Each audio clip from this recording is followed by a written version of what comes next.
Sabi ng mga kapatid namin, kung hindi kayo makipag-aral dito sa motherland, wala. Kung yung pinaniwalaan lang natin na hindi naman yon ang totoo, hindi naman yon ang kailangan. Yung pinaniwalaan natin, nakita natin na yun ang alam nating paniwala, na yun yung totoo. Kung hindi kayo makipag-aral dito, wala, hindi mapatotoo yun. Bakit? Bakit? Kasi dito ang katuruan, kailangan meron kayong makilala o malaman. Dito sa katuruan ito. Hindi lang yung paniwala mo na yun. Yung nakita mo, na ginagawa ni inay, yun na yung totoo, yun na yung mga katuruan. Hindi po. Hindi ako nangangaral. Hindi. Ipapaliwanag ko lang po sa inyo kung bakit may katuruan na iisang Diyos na makapangyarihan, lumikha ng 3 persona na ikinabubuhayan natin. Kailangan malaman ninyo at alam ninyo yung iisang Diyos na makapangyarihan at ang kanyang nilikha na ikinabubuhayan natin. Yun po ang katuruan, iisang Diyos na makapangyarihan, lumikha ng 3 persona, ikinabubuhayan natin. Yun ang katuruan ng inay at katuruan ng ama. Ang usapan na dito ngayon ay buhay at katawan. Yun na yung katuruan. Malaman mo kung saan nagmula ang buhay mo, malaman mo kung saan nalilok ang katawan mo. Yun ang gusto ng katuruan ito. Kaya ang tubig na kinukuha nila doon sa balon, may ibig sabihin nun, yung tubig. Hindi yung tubig kasi ang salita, ang bawat salita ay may kahulugan. At ang kahulugan ay may kapaliwanagan. Kaya yung tubig na yon ay hindi pa yun hindi pa yun ang talagang kukuhanin mo. Hindi. Sapagkat may ibig sabihin yung tubig. Ano po yung tubig na sinasabi ni inay? Doon sa balon. Hindi yung tubig na yung water. Hindi po. Yung tubig na yon ay salitang English. Tubig. Dalawang malalaki. Hindi yung water. Hindi. Dalawang malalaki yon. Ano po yung dalawang malalaki na yun tinutukoy ni Inay Conchita? Kilala ba ninyo? Kaya, dalawa yung balon doon Meron sa taas, sa baba niya. Anong ibig sabihin nun? Bakit dalawang balon doon? Yun po, ang ibig sabihin ng dalawang yon, ama at ina yung tubig po. Saan po kayo nagmula? Yun ang paliwanag nun. Yun ang ipapakilala sa inyo, yung tubig na yon. Saan po kayo nagmula? Lahat po ng mga tao dito sa mundo ay nagmula po sa tubig. Yun na, tubig. Anong tubig? Dalawang malalaki. Ibig sabihin, ama at ina, yung tinutukoy na tubig. Kaya sabi ni Ama Martiniano dito sa motherland ang pinto. Yun ang kahulugan. Dito ang trangka o pinto. Bakit naging pinto ang motherland? Ito kasi walang nabuhay dito sa mundo na hindi po nagmula sa ina. Kaya tinawag nating inay, si Inay Conchita, sapagkat si Inay Conchita ang ina ng ina. Queen of all queens, si Inay Conchita. Si Inay Conchita naman, ipapakilala sa atin ang ama natin.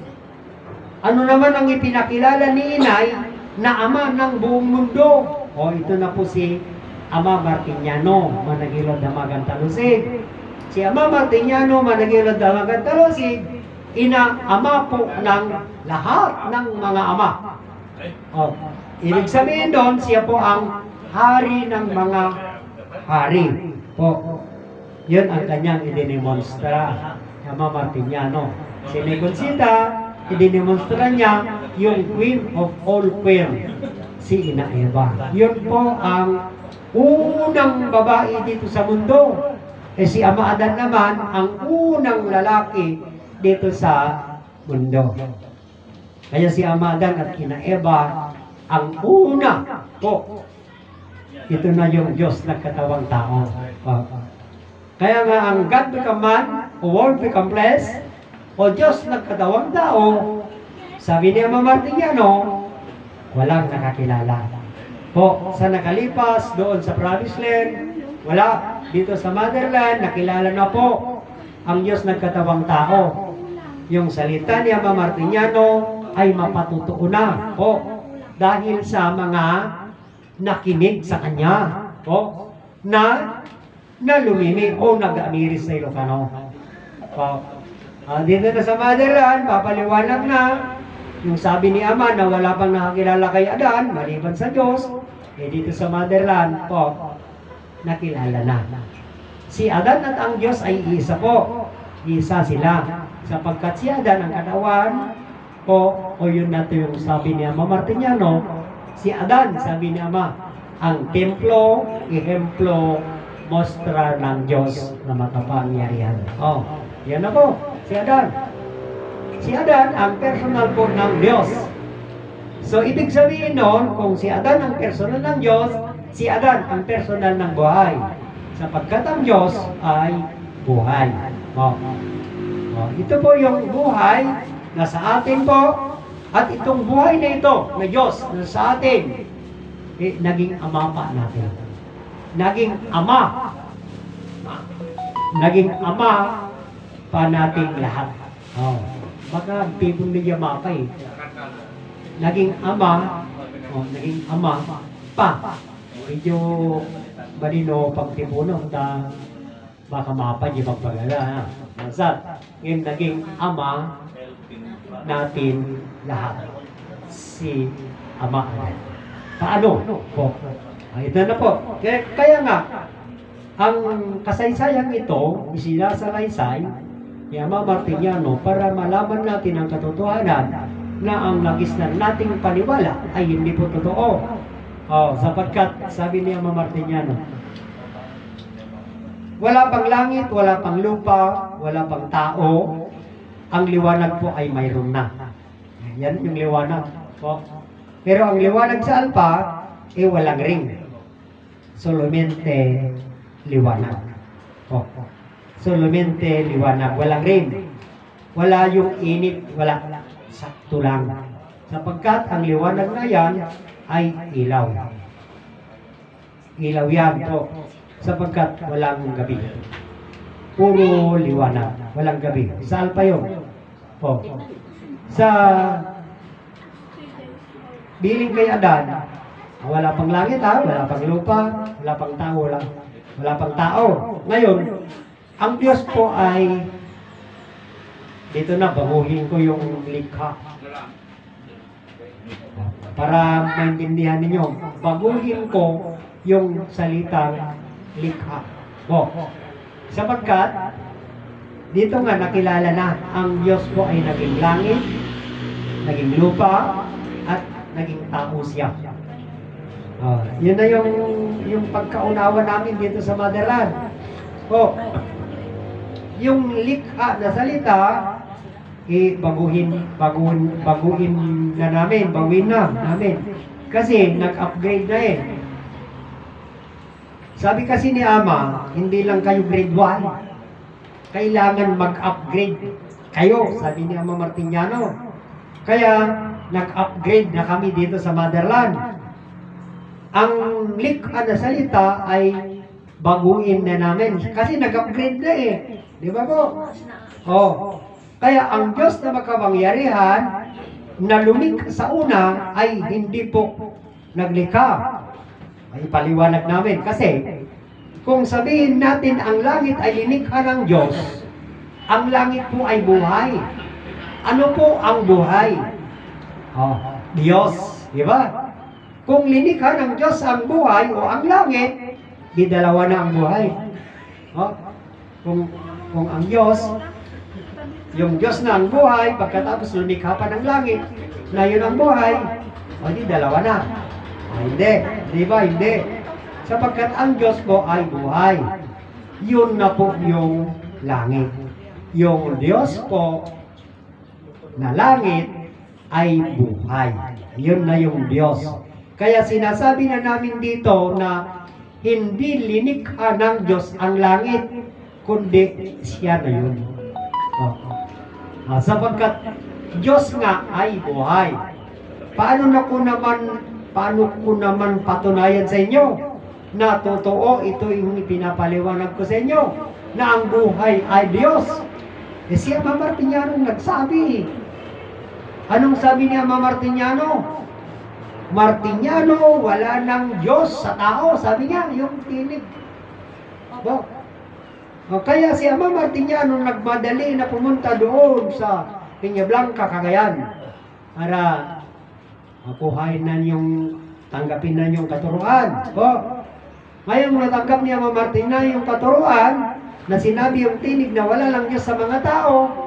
Nung mayroon na si Ama Martiniano sa Peña Blanca, Cagayan, ito lang sinabi ni Ama Martiniano sa kanila. Ang Diyos, sabi niya, ay nasa sa inyo lahat. Anong Diyos yung pinakilala ni Ama Martiniano? Ito po yung buhay. Hindi lang Diyos. Ang buhay na pinakilala. Sapagkat, tanong mo naman uli ni Ama Martiniano, alam mo bang magdasal? Sabi niya. Sabi ni Ama, siyempre magdasal ka habang nasa langit. Sabi ni Ama Martiniano, kilala mo ba yung Ama na tinutukoy mo doon sa langit? Hindi mo na naman masagot. Sabi ni Ama Martiniano, yung Ama na sinasabi mo nandun sa langit, yun na yung buhay mo. Sabi niya. Hindi lang Diyos, kundi Ama mo pa. Hindi lang Diyos, hindi lang buhay, yun ay Ama mo pa. Yung buhay na mayroon sa atin. Kaya dito muna makikita o malalaman kung totoo ang nagisnang mong paniwala. Sapagkat sa iyo, yung buhay mo ang kilalanin mo. Kung nagmula nga kay Kristo o nagmula sa Diyos na nabasa mo sa libro, yung buhay mo. Yun na yung magpatunay na hindi totoo. Yun po ay paniwala lang. Pamatilaing niya'y iti Ilocano. Paniwala lang sa Tagalog na yung Diyos na nabasa ninyo sa libro na siya ang pinagmulan ng buhay, keke po noon. Kaya nga, inanyayahan ko kayo na dito tayo magkakaliwanagan dito sa katuruan ito kung gaano katotoo ang sinasabi ninyo na anang naisulat sa libro Biblia, ito ay salita ng Diyos. Hindi ako makidebate. Yun lang, pag-usapan lang natin, liwanagin lang natin kung gaano katotoo ang sinasabi ng nagbabasa ng libro. Kaya nga dito po, sa katuruan ito, hindi nagbase sa libro Biblia, ngunit nakabase tayo po sa langit, lupa, at yung Diyos nagkatawang tao. Si Adan, dito tayo nakabase. Sabi ni Ama Martiniano, ang langit, ang lupa at si Adan, ikinabubuhayan natin. When isuti pagbiyagan tayo, isuti nagbiyagan kay pagbibiyagan tayo, kabatsat. Yun ang ikinabuhay at hanggang sa kabuhayan natin. Sapagkat ang buhay po ay bumubuhay sa atin. Kaya dito, alaman mo yung buhay mo may kapangyarihan. Siya ang bumubuhay sa iyo. Ang buhay. Saan nagmula ang buhay na bumubuhay sa atin? Nagmula ito sa Diyos. Sa Diyos Ama nagmula ang buhay na mayroon sa atin. Bawat isa sa atin. Kaya sabi ni Ama Martillano, walang nakakilala sa Ama. Walang nakakilala sa Diyos. Sapagkat ang buhay nga na mayroon sa atin, hindi natin kilala. Kaya ngayon po, may papakilala na ang buhay na mayroon sa inyo, kailangan kilalanin ninyo kung sino yan. Kahit di pa napapakilala na namin na Diyos, kung ayaw mo, madali lang naman alisin mo. Palitan mo ng Kristo. Kasi yung buhay mo, hindi nagmula kay Kristo sapagkat lahat po tayo ay mayroong pinagmulan. Lahat po tayo, bawat isa sa atin, ay mayroon tayong pinagmulan. Kaya nga sinasabi ko, iba-iba man ang magulang na pinagmulan natin, pero isa lang ang buhay sa atin. Paano magkakapareho? Sapagkat nagmula nga tayo sa iisang Diyos na makapangyarihan. Pero, sabi ni Ama Martillano, walang nakakilala. Pero dito na, may papakilala na po. Natotoo po si Ama Martillano, nagmula po tayo sa iisang Diyos na makapangyarihan. Ito na nga ang ito na nga yung nangyari, yung iisang Diyos. Yung iisang Diyos po ay naging langit, naging lupa, naging tao. Dahil ang Diyos po ay nagkatawang tao na. Dito natin malalaman po kung saan po nagmula ang pinagmulan natin. Ito po. Para mapatunayan na yung sabi ni Ama Martillano na ang mother ay pinto. Ito na mapatunayan. Ang nangyari na kapangyarihan po ay naging langit, naging lupa, naging tao, ang Diyos po na makapangyarihan. Nagkatawang tao na po ang Diyos na makapangyarihan. Ito na po si Adan. Kaya yung salita na nabilin kay Adan na sabi yung tinig, Adan, sabi niya, lumikha ka ng iyong kawangis. Sabi yung tinig kay Adan. Pero ang sabi ni Adan, wala akong kapangyarihan. Isa po lamang akong nilikha. Paano ako makalikha? Sabi ng tinig. Sabi ni Adan, sagot ni Adan. Ang sabi ng tinig, Adan, sabi niya, umpisahan pa natin yung bakit nagkaroon pangalang Adan? Nung nagkatawang tao na, nalikha na yung langit, nalikha na yung lupa, nalikha na yung tao na si Adan. Si Adan po. Sabi ni Adan, sino ako? Sabi niya, isa pa lamang, wala pang kasama. Isa pa lang, sapagkat yung buhay hindi mo makikita. Pero may personal na. Ano na ang personal ng buhay? Ito na si Adan. Kasi nagkatawang tao na po yung Diyos na sinasabi namin. Yun yung buhay. Nagkatawang tao na. O di may personal na yung buhay. Mga kapatid, sapagkat yung Diyos ay hindi po tao. Ito po ay makapangyarihan. Kaya, hindi makikita yung sinasabi nilang Diyos na hindi makikita, ito po yung buhay. Ito po yung buhay, hindi natin makikita. Kasama natin, hindi natin kilala. Hindi natin kilala yung buhay. Kahit saan ka man mapunta, kasama mo siya. Yun yung Diyos na sinasabi namin. Yung sinasabi sa libro na Diyos na hindi makita. Dito po, may papaliwanag. Dito sa katuruan ito. Pero sa libro Biblia, hindi pinaliwanag po yung Diyos na hindi makita. Totoo yun, hindi makita ang Diyos. Hindi makita. Sapagkat, yung Diyos nga na hindi makita ay yun yung buhay, hindi makita. Pero yung yung kapangyarihan, nakikita. Nakikita yung kapangyarihan. Ito po yung, dito may papaliwanag po. Ngayon, ang buhay ay nagkatawang tao na. Yung Diyos po. Sapagkat yung Diyos ay buhay. Po. Nasa ating lahat na may buhay. Po. Ito na yung Diyos na mayroon sa atin pero hindi natin kilala. Kaya magpasalamat tayo sa katuruang ito. Ang magpaliwanag po yung nakaunawa. Ang magpapakilala. Po. Dahil kung hindi mo na naunawaan at hindi mo alam, wala kang may pakilala, wala kang may paliwanag. Po. Kaya nga, magpasalamat tayo dahil sa katuruan ay maipapaliwanag, maipapakilala, may paliwanag sa inyo. Po. Ngayon po, sabi nung tinig, sino ako? Sabi ni Adan, ikaw si Adan. Kaya ang Adan na salita ay hindi nagmula sa amin. Hindi. Nagmula sa tinig. Nagmula sa Diyos yung salitang Adan. Sapagkat nagtanong nga si Adan, sabi niya, sino ako? Sabi niya, kasi wala namang kasama. Ikaw si Adan.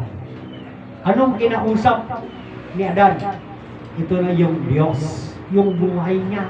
Kasi po, ang buhay ay mayroon ng personal.